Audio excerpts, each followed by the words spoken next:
selalu berusaha menyimpan sesuatu yang bisa membawa manfaat, baik untuk dirinya, untuk anak cucunya, maupun untuk keluarganya, untuk masa kini dan masa depannya. Kadang simpanan itu berbentuk uang, kadang berupa tanah, lain saat berbentuk pabrik, dan lain sebagainya. Sementara masa depan yang paling pasti adalah akhirat. Jika untuk masa depan dunia kita rela memeras keringat, membanting tulang, pergi pagi dan pulang petang, menyimpan uang, menyimpan tanah, menyimpan pabrik, pernahkah kita merenung jika satu saat kiamat datang, kita dibangkitkan dari kubur masing-masing, berdiri di padang mahsyar untuk mempertanggungjawabkan seluruh kegiatan hidup kita di dunia ini, lalu kita akan menuju ke alam akhirat. Sudahkah kita mempunyai simpanan untuk akhirat kita? Pada pertemuan kali ini saya ingin menyampaikan sebuah hadis di mana Rasulullah sallallahu alaihi wasallam bersabda, arba'un min kanzil jannah. Simpanan surga ada 4 macam. Yang pertama, ikhfa'us shadaqah, menyembunyikan sedekah. Saudara-saudara kaum muslimin, sebagaimana yang kita maklum bahwa Allah Subhanahu wa taala melebihkan sebagian rezeki dari kita terhadap yang lain. Ada yang kaya, ada yang setengah kaya, ada yang miskin, ada yang setengah miskin, dan selanjutnya. Ada yang gajinya kecil tapi penghasilannya gede. Ada yang penghasilannya gede tapi nggak punya gaji. Ada juga yang memang gajinya gede dan penghasilannya gede. Kelebihan rezeki merupakan sunnatullah dan tidak harus membuat kita merasa lebih dari yang lain. Bahkan sebaliknya, kelebihan itu harus membuat kita ringan tangan untuk menolong mereka yang memang memerlukan pertolongan. Kalau saudara diberikan ilmu, maka pertanyaan akhirat cuma satu: ilmumu kau amalkan untuk apa? Kalau saudara diberikan umur yang panjang, pengadilan akhirat juga bertanya satu: umurmu kau habiskan di mana? Tapi kalau saudara diberikan harta, pengadilan akhirat akan bertanya dua: hartamu kau dapat dari mana, kau belanjakan kemana? Dari mananya ditanya dan kemananya juga ditanya. Oleh karena kita akan dimintakan pertanggungan jawab, maka amanah yang bernama harta ini harus kita gunakan dengan sebaik-baiknya. Ada penggunaan yang merupakan kewajiban, itu zakat namanya. Ada penggunaan yang sewaktu-waktu, itu infak namanya. Ada yang lebih sewaktu-waktu lagi, dan itu sedekah namanya.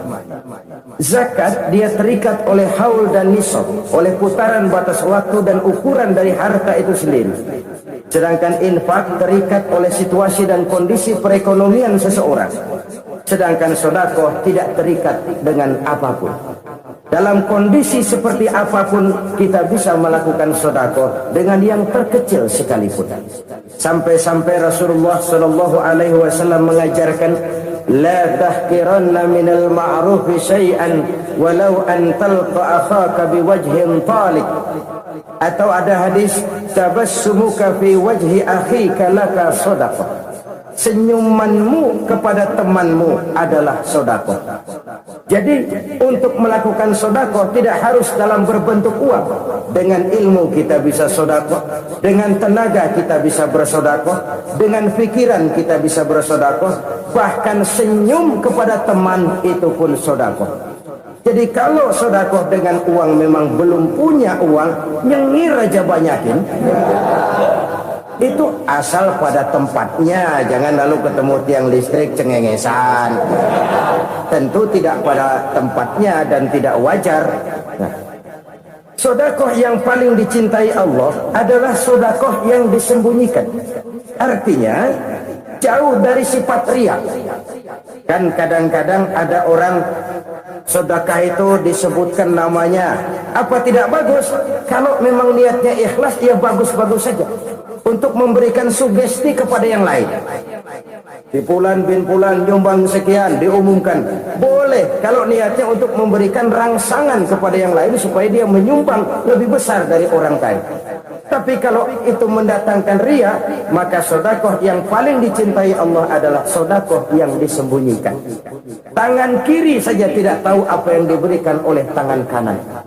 Sedekah yang dilakukan dengan ikhlas akan merupakan perbendaharaan surga, tersembunyi dari pandangan orang lain, tidak seorang pun tahu.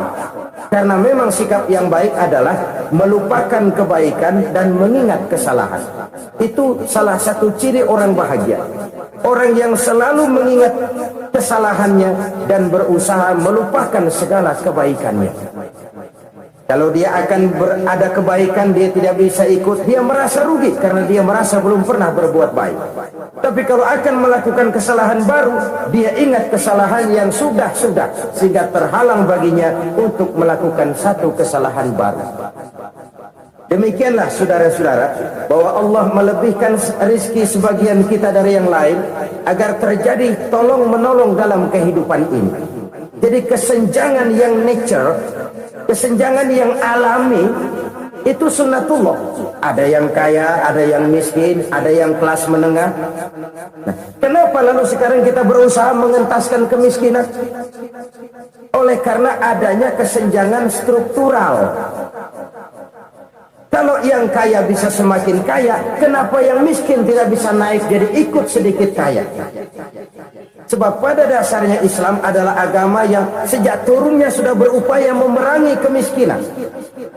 Bahkan dikatakan kemiskinan itu mendekatkan kepada kekufuran. Orang kalau miskin udah dekat banget sama kafir, gampang menjadi kafir.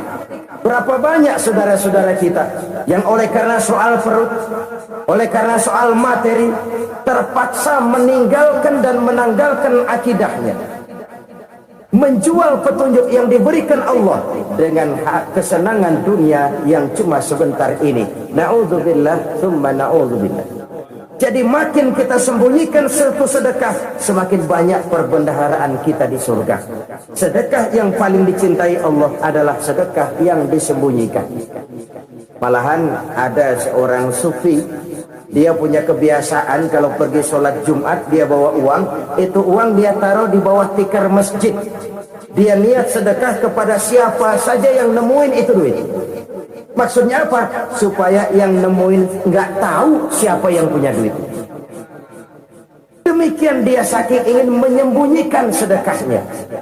Karena sifat riya itu bisa memakan amal kita sendiri. Riya itu termasuk menyebut-nyebut kebaikan kita. Orang yang suka nepuk dada, sedikit-sedikit ngitungnya kalau nggak gua. Tuh kalau nggak gua tuh yang belah situ, kalau nggak gua. Iya, kalau nggak lu kenapa emang? Orang yang suka menepuk jasa, so, biasanya memang begitu saudara-saudara. Kalau perang lagi berkecamuk, orang nggak sempat ngaku jadi pahlawan. Tapi begitu perang selesai, yang kagak kenal bedil ngaku pahlawan. Itu sesuatu yang biasa. Oleh karenanya, orang-orang yang ikhlas dalam bersedekah, disembunyikannya sedekah itu, Allah cinta betul. Malahan ada hadis memberikan jaminan, inna shadaqatal mar'il muslimi tazidu fil umri wa tadfa'u mitatas su'i. Sesungguhnya sedekahnya seorang mukmin tazidu fil umri, bisa menambah umur panjang, wa tadfa'u mitatas su'i, dan menyelamatkan manusia dari mati secara su'ul khatimah. Jadi siapa yang kepengen panjang umur, banyaklah sedekah. Yang bosan hidup, pelit terus. Sedekah menambah panjang umur dan menyelamatkan manusia dari mati secara su'ul khatimah. Pak, katanya umur itu nggak bisa ditambah, nggak bisa dikurangin. Kapan? Kalau ajal sudah datang. Fa idza jaa ajaluhum la yastakhiruna sa'atan wa la yastakdimun. Kalau ajal datang tidak bisa dimajukan, tidak bisa dimundurkan. Itu kalau ajal sudah datang. Tidak bisa lagi umur ditambah dikurangi, sudah datang. Tapi kalau belum datang, itu kan haknya Allah. Mau ditambah, mau dikurangi, hak prerogatif Allah. Sebagai pencipta manusia, Allah Maha Kuasa dan Maha Mampu. Sedekah ini menambah panjang umur dan menyelamatkan manusia dari mati secara su'ul khatimah. Tuh, orang mati kan sama ya, kondisinya mati, nggak nafas. Tapi hakikat mati kan lain-lain. Ada yang mati itu husnul khatimah, baik akhirnya. Misalnya lagi ngaji mati, lagi sholat mati, lagi sedekah mati. Ini yang dinamakan dengan husnul khatimah, baik di akhirnya. Sebaliknya ada yang su'ul khatimah, jelek di akhirnya. Ini yang jadi catatan akhir. Lagi nyeket botol, mampus. Lagi banting kartu, modar. Su'ul khatimah, jelek pada akhirnya. Sedekah menyelamatkan manusia dari mati secara su'ul khatimah. Dan kita semua kepengen mendapat husnul khatimah, jauh dari su'ul khatimah. Oleh sebab itu yang bisa menyelamatkan kita dari penyakit itu antara lain adalah sedekah yang disembunyikan, yang dikerjakan dengan ikhlas karena Allah, tidak karena kepengen dipuji orang, tidak karena ingin dikatakan orang pemurah. Sebab orang dermawan itu orang yang memberi tanpa harus diminta. Kalau masih harus diminta, ya belum dermawan namanya, masih harus diminta. Kalau nggak diminta ya tulus, lolos, polos. Saudara-saudara kaum muslimin rahimakumullah, harta adalah amanat dan akan kita pertanggungjawabkan. Allah melebihkan rezeki sebagian kita dari yang lain agar kita saling tolong menolong, bantu membantu. Nabi janjikan, siapa yang meringankan beban saudaranya muslim di dunia, Allah akan meringankan bebannya di akhirat nanti. Sebuah jaminan dari baginda Nabi. Si orang yang kita bantu barangkali tidak bisa membalas, Allah yang akan membalas lewat jalan lain yang tidak pernah kita sangka-sangka. Ada orang tanya, Pak, ini ada orang nyumbang masjid sambil marah-marah, gimana? Saya bilang, sumbangannya aja ambil, marahnya jangan. Marahnya jangan diambil, itu urusan dia. Saudara-saudara kaum muslimin rahimakumullah, umat Islam ini kan umat yang punya potensi besar. Kadang kita merenung, kenapa kadang-kadang pembangunan masjid kok lambat sekali? Kalau hotel hari ini peletakan pertama, bulan depan peresmian. Supermarket hari ini peletakan batu pertama, minggu depan peresmian. Tapi kalau sudah yang namanya masjid, kadang-kadang peletakan batu pertama sekaligus jadi batu terakhir. 3 tahun, 4 tahun, campur nebar jalak di jalanan, duit dijaring kayak ikan sepat. Apa tidak ada orang Islam yang kaya? Banyak. Apa tidak ada pengusaha muslim yang jadi konglomerat? Ada.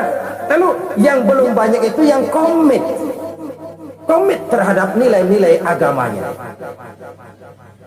Akhirnya kita jatuh jadi umat yang lemah. Belum ada pengusaha konglomerat muslim buka pabrik super mecap beduk misalnya umpamanya atau pabrik kecap cap sorban supaya identitas keislamannya sedikit kelihatan. Kita jatuh jadi umat yang lemah karena potensi tidak terinventarisir dengan baik. Kita ini ibarat kompor yang cuma matengin nasi orang lain. Potensi kita dimanfaatkan oleh orang lain. Ukhuwah Islamiyah kita baru terbatas kepada silaturahmi. Ukhuwah di bidang ekonomi kita lemah, ukhuwah di bidang kebudayaan kita lemah, apalagi ukhuwah di bidang politik kita lebih rapuh lagi. Padahal ukhuwah itu adalah totalitas kehidupan manusia, menyangkut ipolek sosbud. memerlukan nilai-nilai ukhuwah. Jadi oleh karena itu mari kita menyadari di dalam harta kita, walaupun kita yang cari pergi pagi pulang sore peras keringat banting tulang, di sana ada harta anak yatim, di sana ada hak masjid, di sana ada hak pesantren, di sana ada hak jihad. Berbahagialah seseorang apabila dia oleh Allah dijadikan keran. Keran itu menyimpan air, tapi tidak untuk dirinya, tapi disalurkannya kepada mereka yang memang memerlukannya. Saudara-saudara kaum muslimin rahimakumullah, ini yang pertama. Jadi perbendaharaan surga adalah menyembunyikan sedekah. Orang lain nggak tahu, kita pun nggak pernah ngitung-ngitung. Kita anggap lewat begitu saja, padahal itu deposit akhirat. Satu. Yang kedua, perbendaharaan surga itu apa? Wakitmanul musibah, menyembunyikan kesulitan. Kadang orang takut menghadapi kesulitan, tapi makin kita merenung, hidup ini kan sebenarnya urusan. Takut sama urusan, ya jangan hidup. Tandanya orang hidup itu kalau punya urusan. Urusan melupakan problem. Problem sering menimbulkan kesulitan. Kesulitan bukan untuk ditakuti, tapi untuk diatasi dan dicarikan jalan keluarnya. Siapa sih orangnya yang nggak pernah sulit-sulit? Makin tinggi status sosialnya, makin gede urusannya. Makin tinggi kualitas imannya, makin berat tingkat kesulitannya. Cuma memang yang namanya enak itu seperti pelangi. Biang lala itu nggak pernah di atas kepala kita, di atas kepala orang melulu. Lo sih enak lo, kata kita. Dia juga bilang enak kan lo. Pelangi itu nggak pernah di atas kepala kita. Kata tukang beca, aduh enak ya naik Mercy. Kata tukang beca, apa yang di dalam mobil Mercy? Aduh enak bener tukang beca, di jok ngeringkuk ngorok pulas bener. Saya kamar pakai AC sejuk, tempat tidur Sultra empuk, alga spring bed, kulak kulik nggak bisa pulas kalau belum minum Valium, belum tidur. Enak bener tukang beca, di jok ngorok nggak tahu wetan kulon. Di tukang beca bilang yang di Mercy enak, yang di Mercy bilang tukang beca enak. Inilah enak, nggak pernah di atas kepala kita, di atas kepala orang lain melulu enaknya. Nah, saudara-saudara, yang merupakan perbendaharaan surga itu orang yang bisa menyembunyikan kesulitan, baik pribadi ataupun rumah tangga. Ini terutama rumah tangga yang jadi soalnya. Kadang-kadang kita ini kalau senang, sebaliknya kalau senang kita diam, kalem aja, cuek. Banyak banget duit kita bawaan, diam aja udah. Malah ketemu orang takut. Tapi begitu susah, sekampung tahu. Padahal Nabi mengajarkan perbendaharaan surga itu menyembunyikan musibah, menyembunyikan kesulitan. Kalau enak, cerita orang-orang. Kalau nggak enak, rasain sendiri, tekan sendiri, atasin sendiri. Kita kan sebaliknya. Tenang, kita diam. Asal lagi susah, paling tidak kita nyari teman buat cerita kesusahan. Siapa orangnya yang nggak pernah susah? Cuma soalnya bagaimana kita mengatasi kesusahan itu sendiri. Begitu juga misalnya kalau orang sudah berumah tangga, itu orang tuanya harus menjadi tempat dia cerita yang enak-enak saja. Yang nggak enak rasain berdua, selesaikan berdua, atasin berdua. Jangan dibalik. Asal senang diam, giliran susah saja. Maknya laporan. Terbalik, bisa menjaga security informasi. Maka nama bayang keluar diam, malah suitan. Enak amat lo makan daging ayam. Security informasi.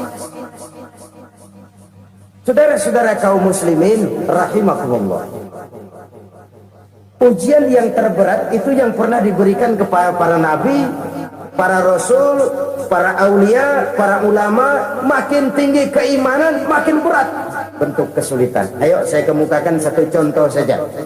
Ada seorang nabi yang kaya, nabi kaya, namanya Nabi Ayub. Iblis kalau orang begini kan keki. ibadahnya rajin, kaya. Yang kayak begini susah digodain. Kalau ibadahnya rajin, miskin, kali bisa disogok. Ini imannya mantap, ibadahnya rajin, kaya, nabi lagi. Oh, tapi namanya iblis, nggak kurang akal. Laporan, Tuhan, kenapa iblis? Ya ini bahasa saya, bahasa Qurannya sih nggak gitu. Itu hambamu yang namanya Ayub, dia rajin ibadah cuma karena dikasih kaya aja. Coba kasih miskin dia, berhenti dia sembahyang. Ah, kamu bisa aja. Saya tahu Ayub itu hambaku yang ikhlas. Saya buktiin Tuhan, silahkan. Dibuktiinlah, iblis turun ke alam ini. Yang mula-mula dia lakukan, dia rusak sawah ladang Nabi Ayub. Dia binasakan binatang ternak Nabi Ayub. Sehingga dalam waktu singkat, jatuhlah Nabi Ayub dari orang paling kaya jadi orang paling miskin. Beliau masih ibadah di mihrab dalam masjid. Datang iblis. Saudara Ayub, ya, lagi ngapain? Ibadah. Nyembah Allah, nyembah Allah. Oh, percuma. Kenapa? Tuhan yang ente sembah nih, dia udah bikin miskin ente. Sawah ladang ente hancur lebur, binatang ternak binasa. Sekarang ente jadi orang paling miskin. Ngapain nyembah Tuhan kayak begitu? Tekor. Udah berhenti dah ibadah, berhenti ibadah. Ini iblis sama Tuhan laporannya lain, yang dikerjakan kepada Nabi Ayub juga lain. Benar begitu iblis, kata Nabi Ayub. Iya, sawah ladang saya habis, buras. Binatang ternak saya binasa, binasa. Saya miskin, bangpak. Apa jawab Nabi Ayub? Bukan innalillahi, ya, ini hebat. Alhamdulillahillazi a'tani wa akhadha minni. Segala puji bagi Allah yang telah memberikan harta kepada saya dan sekarang mengambilnya lagi. Alhamdulillah. Allah yang ngasih, Allah yang ambil. Itu mah urusan Allah. Iblis cuman ibadah jalan terus, sujud lagi Nabi Ayub. Iblis seleher gondok banget. Dasar Nabi nggak mempan dia apa-apain. Miskin malah alhamdulillah. Allah yang ngasih, Allah yang ambil. Jadi kalau kita tidak komit, kita tidak terikat kepada kaya, miskin, senang, susah, apa yang bisa bikin kita susah? Jadikan kekayaan, kemiskinan, jadikan senang susah sebagai anak buah yang bisa kita atur. Jangan kekayaan ngatur kita, jangan kemiskinan ngatur kita. Kita yang harus mengatur mereka. Senang, susah, kaya, miskin, bahagia, sengsara, jadikan itu anak buah yang bisa kita atur. Kalau sekarang kita kaya, lain saat boleh jadi kita miskin, semiskin-miskinnya. Allah yang ngasih, Allah yang ambil. Tenaga mana yang bisa menghalangi? Ibadah jalan terus. Iblis makin gondok. Dasar Nabi loh. Akhirnya apa? Nabi Ayub dikerjain, diberikan penyakit. Demikian fatal penyakitnya. Bayangin, udah miskin, sakit. Masya Allah. Miskin, sakit. Sakitnya nggak lama, kira-kira 16 tahun. Istrinya 3, 2 mental minta ceraiin.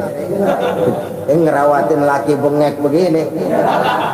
Senang belum tentu, susah udah pasti nih. Cerai aja, cerai dah. Cerai. Tinggal satu Siti Rahmah yang setia menemani beliau. Sesetia-setianya hati perempuan. Satu saat Siti Rahmah bilang, "Bang, iya, abang kan Nabi, Bang. Lalu namanya Nabi kan doanya jarang meleset, Bang. Maksud kamu minta kenapa sih sama Tuhan biar abang sembuh baik dah, Bang?" Siti Rahmah, iya. Saya sakit berapa tahun sih dah? 16 tahun, Bang. Sebelum ini saya sehat berapa tahun? Ya kira-kira 60 tahun, Bang. Nah, coba ente banding-bandingin, Rahmah. Saya dikasih sehat 60 tahun, dikasih sakit 16 tahun. Sudah nggak sabar mau doa kepada Allah minta sembuh. Saya malu kepada Allah. Diuji dengan yang luar biasa seperti ini, tidak mengganggu stabilitas kehambaannya. Dia tetap menghamba kepada Allah Subhanahu wa ta'ala. Saudara-saudara kaum muslimin rahimakumullah, kunci menghadapi kesulitan itu apa? Allah jelaskan dalam satu ayat, wa basyiris sabirin alladzina iza asabathum musibah qalu inna lillahi wa inna ilaihi raji'un. Gembirakan orang-orang yang sabar. Siapa mereka itu? Yang apabila mendapat musibah mereka kembali kepada keyakinan dasar segalanya dari Allah dan segalanya akan kembali kepada Allah. Ini konsepsi dasar dari sikap muslim dalam menghadapi berbagai kesulitan. Segalanya dari Allah, segalanya akan kembali kepada Allah. Kalau ini sudah kondisi dasarnya, maka kita akan lapang menghadapi kenyataan bagaimanapun pahitnya. Apakah itu namanya miskin, apakah itu namanya sakit, bahkan maut sekalipun, segalanya dari Allah, segalanya akan kembali kepada Allah. Ini sikap hidup, bukan sekedar ucapan. Kita kadang-kadang menjadikannya sebagai ucapan, mulutnya sih nggak berhenti, innalillahi wa inna ilaihi raji'un, tapi nangisnya terus gerung-gerungan. Bukan itu, ini kesadaran moral. Kalau segalanya dari Allah, segalanya kembali kepada Allah, kan sebenarnya cuma nunggu giliran. Hari ini saya nyembayangin dia, entah hari apa saya disembayangin orang. Hari ini saya antar dia ke kubur, entah hari apa orang nganterin saya ke kubur. Hari ini saya tahlilkan dia, entah nanti kapan orang tahlilkan saya. Segalanya dari Allah, segalanya akan kembali juga kepada Allah. Oleh sebab itu saudara-saudara, kesulitan bukan untuk ditakuti. Kesulitan justru untuk diatasi, dicarikan jalan keluarnya. Dan tidak ada orang yang tidak pernah mendapat kesulitan. Tidak ada. Semakin tinggi status sosial, semakin tinggi kualitas keimanan, semakin besar juga tingkat kesulitan. Hanya saja bagaimana cara kita mengatasinya. Dan Al-Quran menyatakan, inna ma'al usri yusra. Di balik kesulitan itu pasti ada kemudahan. Roda itu berputar. Karena itu Rasulullah sallallahu alaihi wasallam mengingatkan kepada kita, ta'arraf ilallahi fir raha ya'rifka fis syiddah. Ingatlah kepada Allah di waktu kamu senang, supaya Allah ingat kepada kamu di waktu kamu susah. Kalau waktu senang kita ingat kepada Allah, kita susah, Allah tidak akan meninggalkan kita. Tapi kalau waktu senang kita jauh dari Allah, sujud tidak sempat, dengan masjid jauh, ketika senang kita lupakan Allah, nanti begitu kita susah, Allah lupakan kita, dan itu menyakitkan. Oleh karena itu orang-orang tua kita dulu bilang, kalau lagi sehat ingat-ingat lu bakal sakit nanti. Kalau lagi kaya ingat-ingat satu saat kita bakal jatuh miskin. Bahkan kalau lagi muda ingat-ingat kita bakal tua. Dan yang terpenting, kalau lagi hidup ingat-ingat kita bakal mati. Saudara-saudara kaum muslimin rahimakumullah. Jadi yang kedua yang merupakan perbendaharaan surga, menyembunyikan musibah. Saudara-saudara kaum muslimin rahimakumullah. Hal ketiga yang merupakan perbendaharaan surga adalah wasilaturrahmi. Orang yang suka bersilaturahmi. Sebagaimana yang kita maklum bahwa manusia adalah makhluk yang disebut zon politika, makhluk sosial yang tidak mungkin hidup sendiri-sendiri. Betapa dan siapapun kita memerlukan orang lain. Bodoh betul manusia kalau tinggal di tengah masyarakat tapi tidak mau bermasyarakat. Merasa hebat sendiri, pintar sendiri, gagah sendiri, kaya sendiri. Mungkin kalau mati juga ngubur sendiri. Jangankan kita di sini, di sorga saja Nabi Adam waktu sendirian bengong melulu, mondar mandir. Allah tegur dalam sepidang. Ya ini kalau bahasa saya. Iya Tuhan, sepi ini nggak ada coret-corekan pisan ini. Diciptakan Siti Hawa baru anteng Nabi Adam. Itu di surga. Cobalah. Umpamanya saudara tinggal di Jakarta nih. Kayak bener. Apaan aja di Jakarta punya saudara nih. Jembatan Semanggi ambil, Monas buntel bawa pulang, hotel-hotel ambil semua. Cuman tinggal di Jakarta sendirian, apa enaknya? Betapa dan siapapun kita perlu orang lain. Tidak ada seorang pun yang bisa memenuhi kebutuhan hidupnya secara sendiri-sendiri. Nah, Islam telah menyelamatkan manusia dari ras diskriminasi, mengikat manusia dengan persaudaraan yang berlandaskan kepada akidah. Karena itu dianjurkan bersilaturahmi.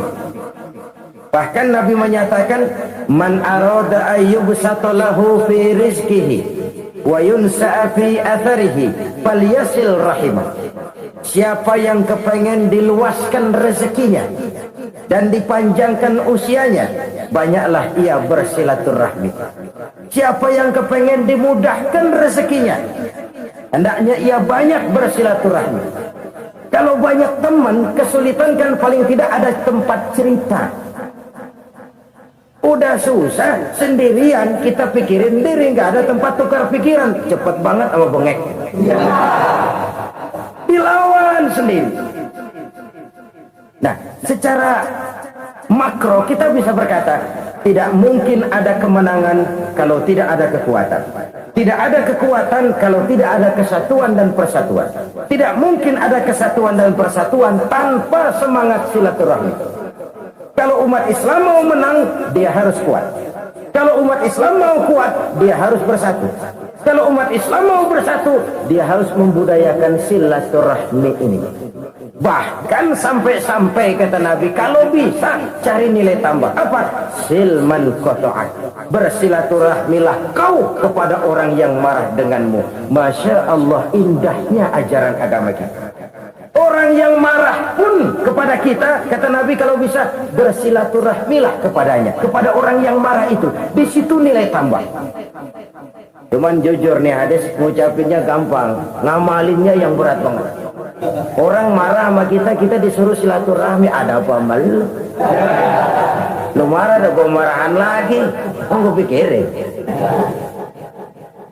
Saudara-saudara kaum muslimin rahimakumullah. Tapi ini yang diajarkan, bahkan ini yang dicontohkan oleh baginda Rasul.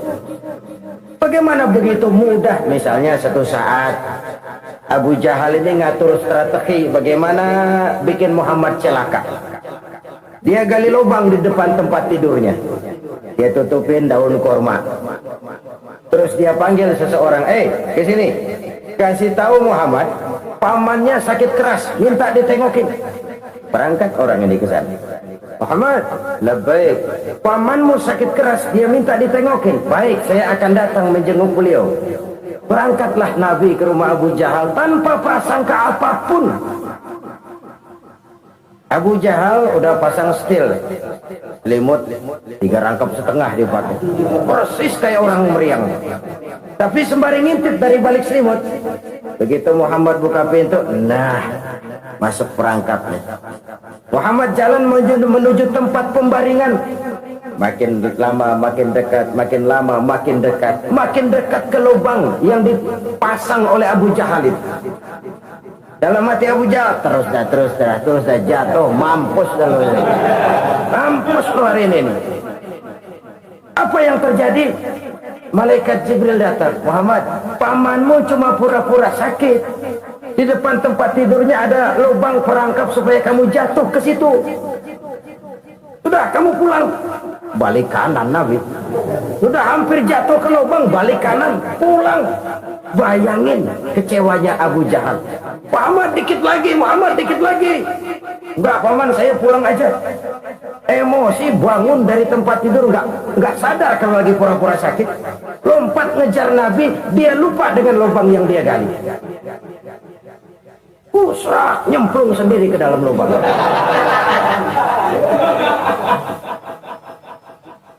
Nabi terus berlalu. Ini terjadi keanehan. Jatuh ke lubang yang dia gali itu sebenarnya nggak terlalu dalam loh, antara 3-4 meteran lah. Tolong, saya jatuh ke lubang ini. Datanglah pelayan-pelayannya itu. Angkat saya dari sini. Ngulurin tambang. Satu gulung, belum juga nyampe itu tambang. Kurang, beli lagi ke warung. Sambung, ulur lagi, nggak juga bisa sampai. Wah, ini kerjaan Muhammad ini. Tolong, siapa salah seorang kamu ke rumah Muhammad, kasih tahu encangnya kecebur. minta ditolongin. Sampaikan kepada Rasul. Kenapa? Pamanmu jatuh ke lubang, Muhammad minta tolong diangkatin. Tambang udah nyambung-nyambung nggak nyampe juga. Ya, nanti saya datang, saya tolong. Cobain. Nyata-nyata orang berniat jahat mau mencelakakan dia. Datang dia menolong. Ini yang disebut air tuba dibalas air susu, ya ini. Bukan sebaliknya. Air tuba dibalas air susu. Paman, kecebur ya? Iya Muhammad, tolong ini. Pegang tangan saya. Nabi ulurkan tangannya, nyampe. Dipegang oleh Abu Jahal, diangkat ke atas. Sampai atas, apa kata Abu Jahal? Sihirmu memang hebat Muhammad. Udah ditolongin dikata sihir. Yang enak kita kemplang kan itu orang ini. Urusan abang. Tapi inilah akhlak. Kalau bisa kamu bersilaturahmilah dengan orang yang marah kepadamu sekalipun. Orang marah kita tetap baik. Terus kalau kita berbuat baik sama orang yang memang baik, rasanya sih biasa-biasa aja. Orang baik kita baik lagi, ya draw aja, belum ada nilai tambah di situ. Baru ada nilai tambah kalau kita bisa berbuat baik kepada orang yang nyakitin kita. Itu namanya kita setingkat di atas dia. Dia sakitin kita, kita berbuat baik sama dia. Dia pelit sama kita, kita baik sama dia. Dia marahin kita, kita deketin dia. Di situ kita punya nilai tambah. Jadi siapa yang ingin diluaskan rezekinya, kata Nabi, dan dipanjangkan umurnya, hendaklah ia banyak-banyak bersilaturahmi. Sederhana sebenarnya silaturahmi, tapi silaturahmi membangkitkan semangat kesatuan dan persatuan. Kesatuan dan persatuan melahirkan kekuatan. Dalam matematika, 1 ditambah 1 pasti 2. Tapi di tengah masyarakat, 1 orang takut ditambah 1 orang takut, hasilnya jadi 2 orang setengah berani. Kenapa setengah berani? Karena udah berdua. Tadi pan takut sendirian. Kalau dia kumpul turu-turu takutlah jadi berani. Kita yang lemah, kita yang tidak berdaya, kita yang miskin, kalau mau kompak bersatu, apa yang nggak bisa kita kerjain?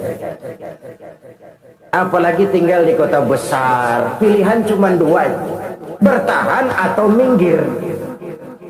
Bertahan atau minggir. Untuk bisa bertahan harus mampu bersaing. Untuk mampu bersaing harus punya keahlian. Keahlian harus ditunjang dengan pendidikan, ditambah oleh kekompakan sebagai umat. Udah miskin mencar mulu, orang injak kita. Orang nggak pandang urusan agama lu. Oleh karena itu, silaturahmi pada hakikatnya merupakan ruh dari ukhuwah yang diajarkan oleh agama kita. Bagaimana Islam menyelamatkan masyarakat manusia dari ras diskriminasi, mengikat manusia, dan tidak ada persaudaraan yang lebih indah selain persaudaraan yang diikat dengan nilai-nilai akidah. Sepanjang orang di jalan Allah, itulah saudara kita. Keluar dia dari jalan Allah, selesailah persaudaraan sampai di situ. Karena itu, kalau ingin menyimpan sesuatu di surga, banyaklah bersilaturahmi. Datang ke rumah ini, datang ke rumah itu, dan lain sebagainya. Itu simpanan kita di akhirat nanti. Ini yang ketiga. Saudara-saudara, yang keempat, perbendaharaan surga itu apa? Wa qawlu la hawla wa la quwwata illa billah. Ucapan la hawla wa la quwwata illa billah. Ibadah kan ada yang berat, modalnya besar. Bangun masjid berat, modalnya besar. Bangun rumah sakit berat, modalnya besar. Ada ibadah yang berat, tapi modalnya ringan. Misalnya puasa. Puasa itu berat, mengendalikan nafsu. Kalau sekedar nggak makan nggak minum sih enteng. Mengendalikan nafsu itu jihad terbesar, tapi kan modalnya ringan, cuma niat saja. Ini ibadah berat, modalnya ringan. Ada ibadah yang ringan, modalnya juga enteng, seperti termasuk ucapan la haula wa la quwwata illa billah. Tanpa sadar, la haula wa la quwwata illa billah, nyelengin tuh disuruh. Nyelengin, kita nggak terasa nyelengin simpanan akhirat. La haula wa la quwwata illa billah, nyimpan lagi. Kaget, la haula wa la quwwata illa billah, nyimpan lagi. Banyak simpanan. Walaupun sebenarnya yang dimaksud di sini adalah kesadaran batin bahwa tidak ada daya dan kekuatan kecuali Allah. Itu intinya. Kita memulai pekerjaan disunahkan baca bismillah, kan begitu? Apa itu?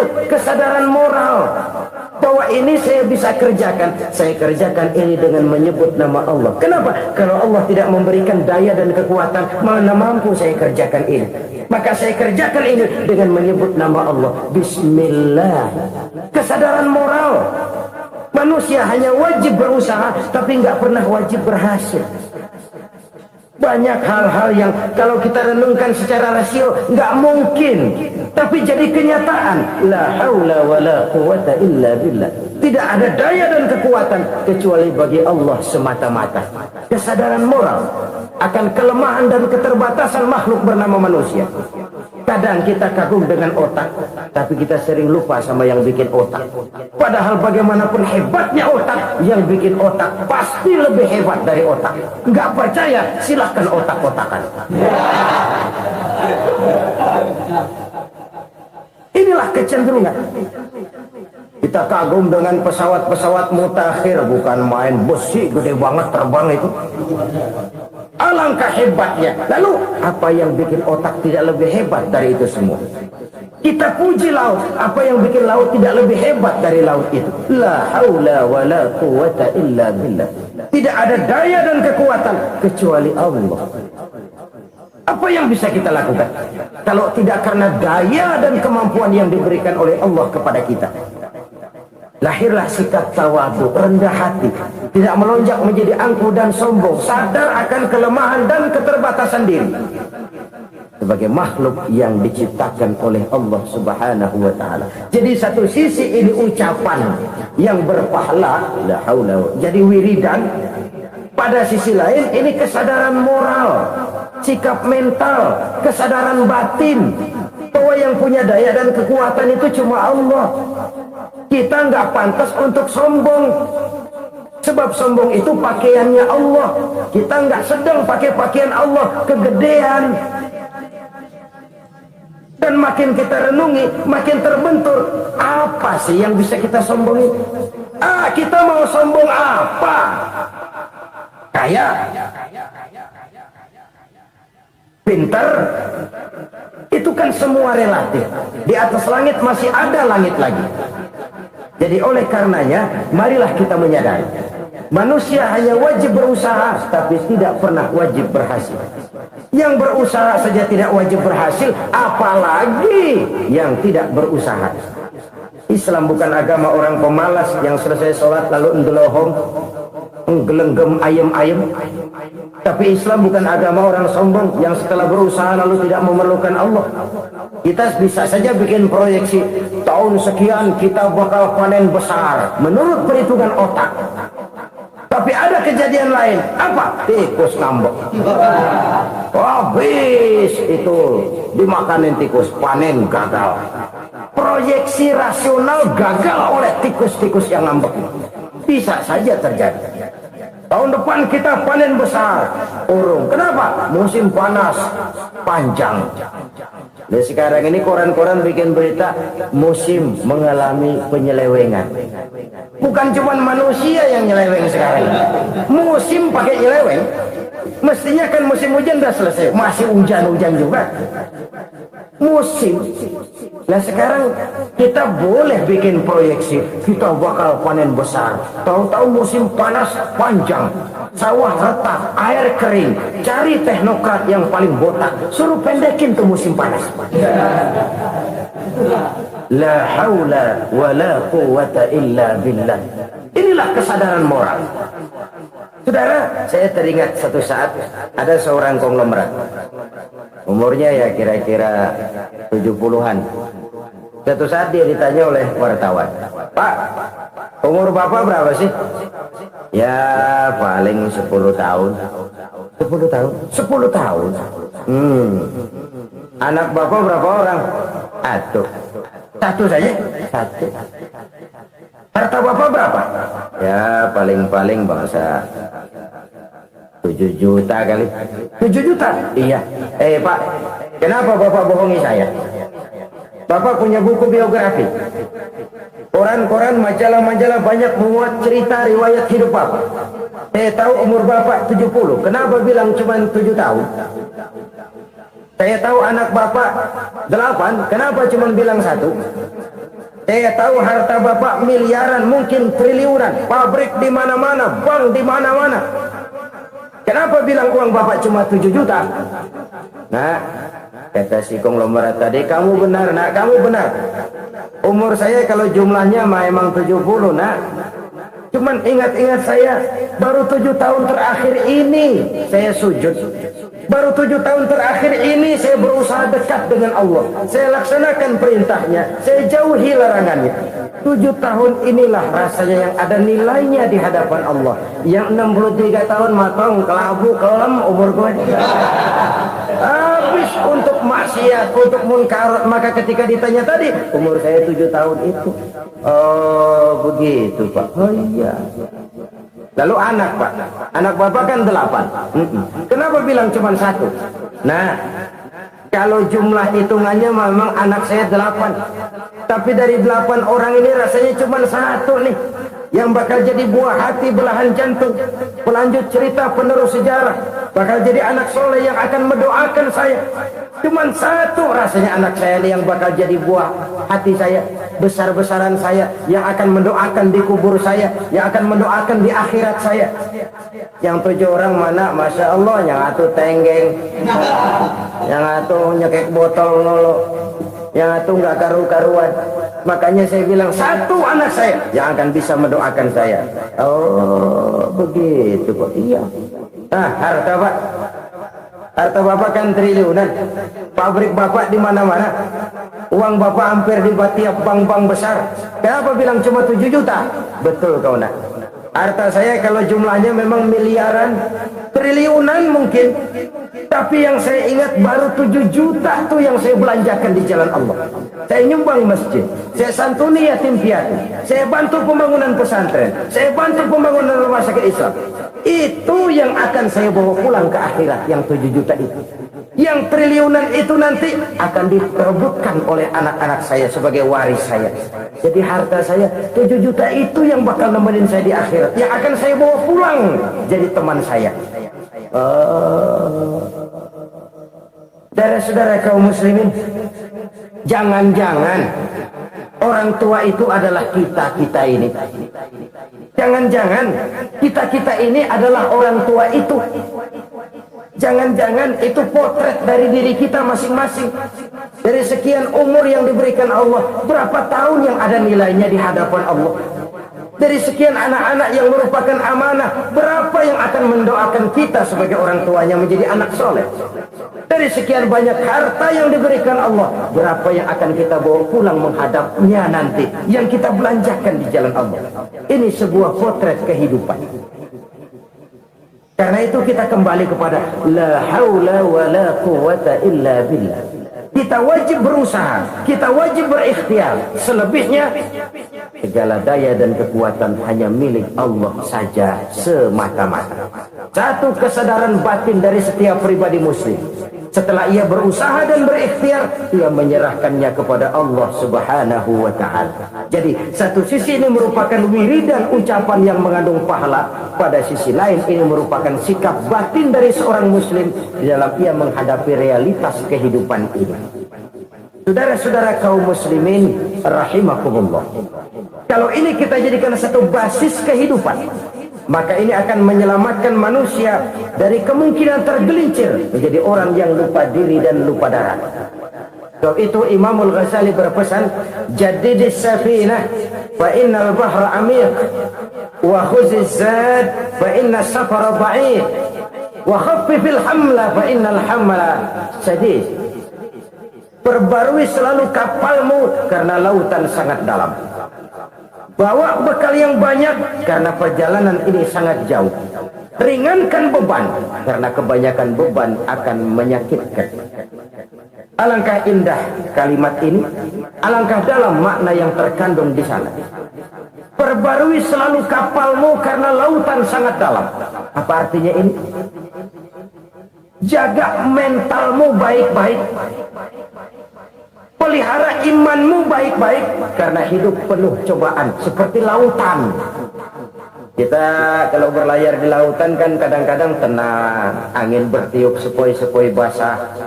Jika malam datang, bintang gemintang bertabur menghias cakrawala. Rembulan memantulkan sinarnya dengan indah. Dalam keadaan begitu berlayar enak. Tapi lain saat ombak menggunung, halilintar menyambar, angin topan bertiup. Berapa banyak sudah saudara-saudara kita yang tenggelam di lautan dunia tanpa sadar bahwa dia belum sampai kepada pantai yang akan dituju. Berapa banyak sudah saudara-saudara kita yang tenggelam di lautan dunia ini tanpa sempat bangkit lagi. Dia menyangka sudah sampai kepada tujuannya. Hati-hati kapal jangan sampai bocor karena lautan sangat dalam. Iman ini jaga baik-baik karena hidup penuh dengan ujian. Wa khuzizat fa inna safara ba'id. Bawa bekal yang banyak karena perjalanan sangat jauh. Saudara mau ke Bandung, bawa duit. Saudara mau ke Surabaya, banyakkan lagi duitnya. Saudara mau ke Mekah, gepokan, iketan tuh duit nggak lembaran lagi. Makin jauh perjalanan, makin banyak bekal yang harus kita bawa. Kalau saudara dari Jakarta mau ke Surabaya, kagak bawa duit berangkat juga, itu sih bukan berani namanya, nekat. Sampai Surabaya belum tentu, sengsara di jalan udah pasti. Kenapa? Nggak bawa bekal berangkat. Sama juga kita nih, misalnya belum sempat sembahyang, mati. Waduh, berani banget orang. Belum punya bekal, mati.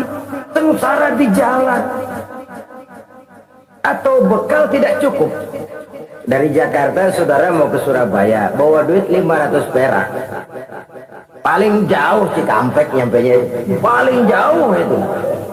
Antara jauhnya perjalanan dengan bekal yang saudara bawa tidak seimbang. Hidup ini perjalanan panjang, a walking talk.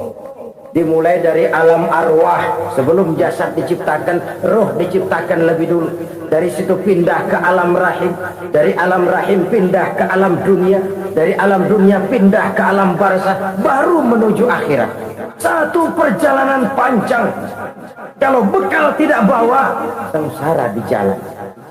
Bawa bekal yang banyak karena perjalanan ini sangat jauh. Wa khaffifil hamla, ringankan beban karena beban itu cuma akan menyulitkan. Kalau bekal itu sih keperluan, tapi beban nggak kita perluin, coba ngeberat-beratin. Apa ini beban? Dosa, kecurangan, kebatilan, kezoliman, ketidakadilan, kesewenang-wenangan. Itu akan jadi beban kita di akhirat. Alangkah celakanya, perjalanan panjang, bekal tidak bawa, beban kelewat banyak, alamat sengsara di jalan. Pahala tidak ada, dosa berlipat ganda. Na'udzubillah, summa na'udzubillah. Kalau kita rangkum nasihat Al-Ghazali dengan kisah si konglomerat tadi, kita akan mengambil kesimpulan. Pertama, bekal terbaik dalam menghadapi gejolak kehidupan ini tidak lain adalah iman. Yang kedua, pahala dan dosa. Dua hal kontroversial. Pahala adalah bekal, dosa adalah beban. Tapi kita sekarang kan tidak begitu terangsang kepada yang abstrak. Orang berlomba mencari yang konkret-konkret saja, yang real. Kalau emang dosa, benjol dong, kira-kira begitu. Kira-kira begitu. Persis orang Yahudi dulu. Orang Yahudi itu kan pernah minta kepada Nabi Musa, ya Musa, lan nu'mina laka hatta narallaha jahrah. Musa, kami nggak bakal mau beriman kepada Allah kalau belum kami lihat Allah ada nongkrong di depan kami. Kalau memang Tuhan ada, taruh dong di depan kami. Mau yang konkret-konkret saja. Kalau memang dosa, benjol dong. Kalau memang pahala, berasa dong. Orang terangsang kepada yang real, yang konkret-konkret saja. Karena itu, untuk mengejar dosa orang mau bayar. Tapi untuk mengejar pahala, walaupun tidak bayar, orang segan. Ini yang dikatakan oleh Nabi, kamu mengharapkan ke surga tapi kamu berat melaksanakan sesuatu yang bisa membawa kamu ke surga. Kamu ingin jauh dari neraka tapi tiap saat kamu lakukan perbuatan-perbuatan yang justru menjerumuskan kamu ke neraka. Idda'aitum an-najata minan nar wa ramaitum fiha anfusakum. Kamu ingin selamat dari neraka tapi kamu lemparkan diri kamu ke neraka. Kamu ingin masuk surga, tapi berat sekali kamu melakukan perbuatan-perbuatan yang bisa menyampaikan kamu di surga. Saudara-saudara kaum muslimin rahimakumullah. Jadi hal keempat yang merupakan perbendaharaan surga adalah la haula wa la quwwata illa billah. Satu sisi ini merupakan ucapan yang memperberat timbangan akhirat.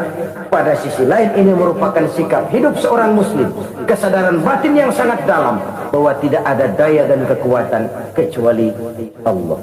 Dan itu kita simbolkan pada saat memulai pekerjaan dengan Bismillah, dengan menyebut nama Allah. Satu kesadaran moral, saya hanya bisa melakukan ini karena diberikan daya dan kekuatan oleh Allah. Lahirlah sikap tawadu, rendah hati, tidak melonjak menjadi angkuh dan sombong. Saudara-saudara, sampai sini dulu jumpa kita kali ini. Semoga 4 perbendaharaan surga ini dapat kita lakukan, yang kelak akan merupakan bekal kita di kemudian hari nanti. Amin ya rabbal alamin.